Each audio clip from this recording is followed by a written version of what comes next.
এটা হৃদয়স্পৰ্শী আৱেগিক কাহিনী। কাহিনীৰ শিৰোনাম কন্যাদান। ঘৰুৱা অৱস্থা ভাল নাছিল বাবে পূজাৰ বিয়াখন দেউতাকে অনুষ্টুপীয়াকৈ আয়োজন কৰিছিল। তথাপিও বিয়াখনত যাতে কোনো ত্ৰুটি ৰৈ নাযায় তাৰ বাবে সাধ্য অনুসাৰে সকলো চেষ্টা কৰিছিল। কিন্তু দৰাপক্ষৰ অৱস্থা বহুত ভাল আছিল। সেয়েহে তেওঁলোকে অতি জাক-জমকতাৰে তেওঁলোকৰ ঘৰত বিয়া অনুষ্ঠিত কৰিছিল। পূজা আছিল ৰূপে গুণে অতুলনীয় এজনী অতি স্মাৰ্ট আৰু মেধাৱী ছোৱালী। দেউতাকে এখন সৰু তামোল পাণৰ দোকান দিয়ে বৰ কষ্টেৰে সিহঁতৰ ঘৰখন চলাইছিল। দেউতাকৰ সহায় হোৱাকৈ পূজাই টিউচন কৰিয়ে কিছু টকা উপাৰ্জন কৰিছিল আৰু নিজৰো পঢ়াৰ খৰচ উলিয়াইছিল। BA পৰীক্ষা ভালদৰে উত্তীৰ্ণ হোৱাৰ পাছতেই হঠাতে সম্ভ্ৰান্ত ঘৰৰ দৰা অগ্নিভে দেখা মাত্ৰেই তাইক পচন্দ কৰিলে আৰু বিয়াৰ প্ৰস্তাৱ আগবঢ়ালে। সহজ সৰল দেউতাকে ভাল ঘৰ এখন পাই পূজাৰ বিয়াত সন্মতি জনালে। পূজা আছিল ঘৰৰ ডাঙৰ ছোৱালী আৰু তাই মাক দেউতাকৰ কোনো দিনেই অবাধ্য হোৱা নাছিল। সেয়ে দেউতাকৰ সিদ্ধান্ত মতেই তাইও বিয়াত সন্মতি দিলে। এনেদৰেই এমাহৰ ভিতৰতে অগ্নিভ আৰু পূজাৰ বিয়াখন হৈ গ'ল। বিয়াৰ পিছত বিদায়ৰ সময় হ'ল। পূজাই মাকৰ পৰা বিদায় লৈ দেউতাকক সাৱটি ধৰি কান্দি আছিল। তাত উপস্থিত সকলোৰে চকু সেমেকি পৰিছিল। পূজাই তাইৰ উৰণিখন দীঘলকৈ লৈ ভনীয়েকৰ সৈতে কইনাৰ বাবে সজোৱা গাড়ীখনৰ ওচৰলৈ আহিছিল। দৰা অগ্নিভে ঘনিষ্ঠ বন্ধু কৌশিকৰ লগত কথা পাতি আছিল। কৌশিকে ক'লে, বন্ধু, বৰকৈ ভোক লাগিছে। নিৰিবিলি ধাবাত গাড়ী ৰখাই ভাল খাদ্য খাব লাগিব। ইয়াত তোমাৰ শহুৰৰ ঘৰত যিহে খাদ্য দিলে খাবই নোৱাৰিলোঁ, বুজিছা। তেনেতে ওচৰতে থিয় হৈ থকা অগ্নিভৰ সৰু ভাই প্ৰত্যুষে ক'লে, হয় অ' দাদা, এইবোৰ তলৰ মানুহৰ সৈতে সম্পৰ্ক কৰিলে এনেকুৱাই হয়। মিতিৰৰ ঘৰলৈ বুলি কেতিয়াবা আলহী এজন লৈ আহিলেও তুমি আগলৈ লাজহে পাবা। কি যে মাছৰ জোল বনাইছে, একোৱেই সোৱাদ নাই। এই বুলি কৈ সি হি হি কৰি জোৰেৰে হাঁহিবলৈ ধৰিলে। এইবাৰ দৰা অগ্নিভো পিছ পৰি নাথাকিল। সিও সিহঁতক সমৰ্থন জনাই ক'লে, কি কৰিবা আৰু, মোৰেই দুৰ্ভাগ্য। চিন্তা নকৰিবা, নিৰিবিলি ধাবাতে সকলোৱে গাড়ী ৰখাই যি মন যায় খাম দিয়া। ময়ো ইয়াত খাই ভাল নাপালোঁ। দাইলবোৰো ঠাণ্ডা হৈ পৰিছিল। স্বামী আৰু বন্ধুসকলৰ এই কথাবোৰ শুনি গাড়ীত উঠি বহিবলৈ লোৱা কইনা পূজা আৰু ৰৈ থাকিব নোৱাৰিলে। তাইৰ চকুৰে ধাৰাসাৰ চকুপানী বৈ আহিল। গাড়ীৰ দুৱাৰ খুলি তাই বাহিৰলৈ ওলাই আহিল আৰু চিধাই দেউতাকৰ ওচৰলৈ গৈ দেউতাকৰ হাতত ধৰি ক'লে, মই মোৰ শহুৰৰ ঘৰলৈ নাযাওঁ দেউতা, মই এই বিয়াখন মানি নলওঁ। এই কথাষাৰ কওঁতে তাই ইমানেই উত্তেজিত হৈ পৰিল যে তাত উপস্থিত থকা সকলো স্তম্ভিত হৈ পৰিল আৰু পূজাৰ ওচৰলৈ সকলো ওচৰ চাপি আহিল। পূজাৰ এনে কথা শুনি শহুৰেকৰ মূৰৰ ওপৰত যেন এটা ডাঙৰ পাহাৰহে বাগৰি পৰিল। আচলতে কোনেও বুজিব পৰা নাছিল হঠাৎ কি হ'ল পূজাৰ আৰু কথাটো কি। তেতিয়া পূজাৰ শহুৰেক ৰমণীকান্ত আগবাঢ়ি আহি পূজাক সুধিলে, কি কথা কৈছা বোৱাৰী, বিয়া শেষ হ'ল, বিদায়ৰ সময়ত তুমি এনে কিয় কৰিছা? এনেকুৱা কি কথা হ'ল যে তুমি বিয়াখন নাকচ কৰিছা? স্বামী অগ্নিভো পূজাৰ ওচৰলৈ আহিল আৰু তেওঁৰ বন্ধু ভাই সকলো গাড়ীৰ পৰা নামি আহিল। সকলোৱে জানিব বিচাৰিলে যে আচলতে কি হৈছে, কিয় কইনাই শহুৰেকৰ ঘৰলৈ যাবলৈ অস্বীকাৰ কৰিছে।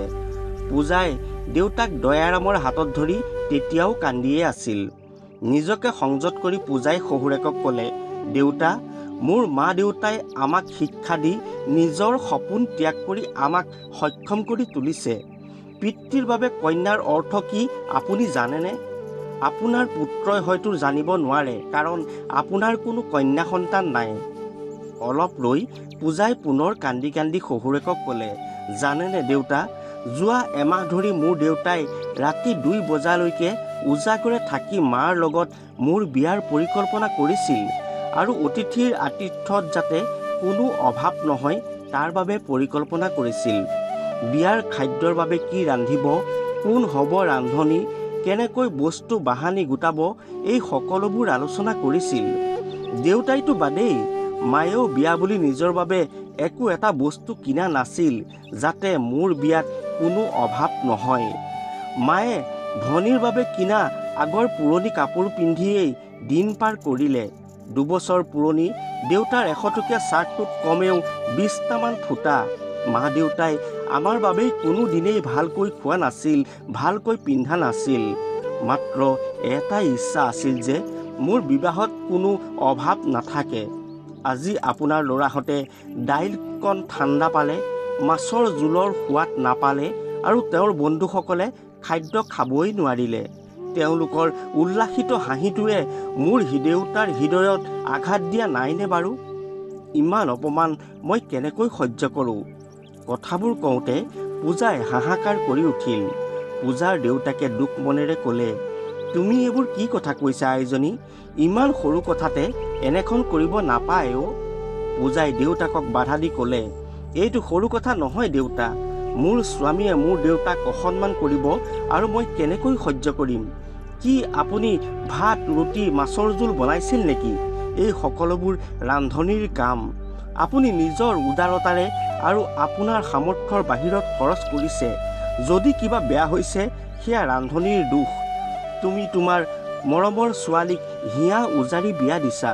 কিমান ৰাতি তুমি টোপনি ক্ষতি কৰিছা, কিমান কষ্ট কৰিছা সেয়া মই নিজ চকুৰে দেখিছোঁ দেউতা। তথাপিও তুমি আজিও কান্দিব নাজানা।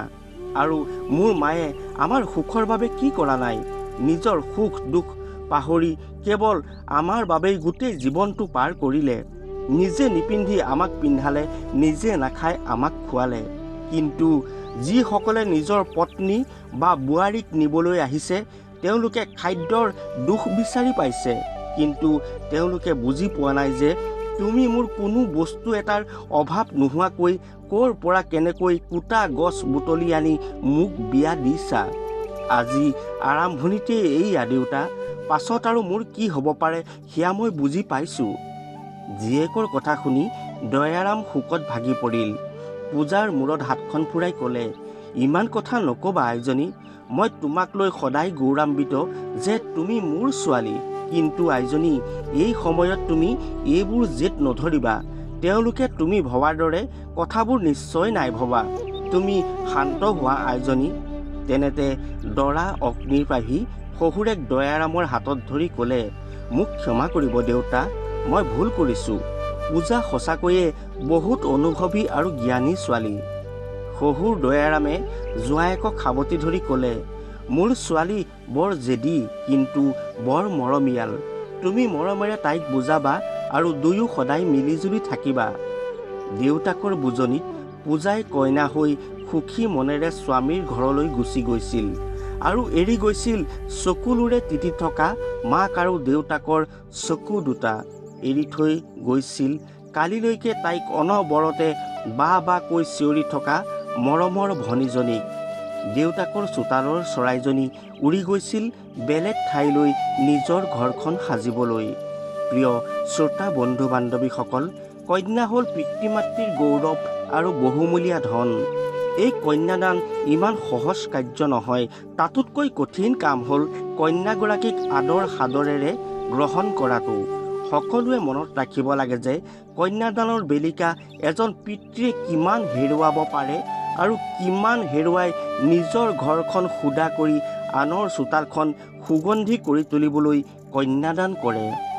প্ৰিয় শ্ৰোতা বন্ধু বান্ধৱীসকল, কন্যাদান চুটি গল্পটো আপোনালোকৰ কেনে লাগিল মতামত আগবঢ়াব। এইখিনিতে আপোনালোকলৈ অনুৰোধ, যিসকলে এতিয়াও চেনেলটো ছাবস্ক্ৰাইব কৰা নাই ছাবস্ক্ৰাইব কৰি ল'ব। সকলোকে ধন্যবাদ জনালোঁ।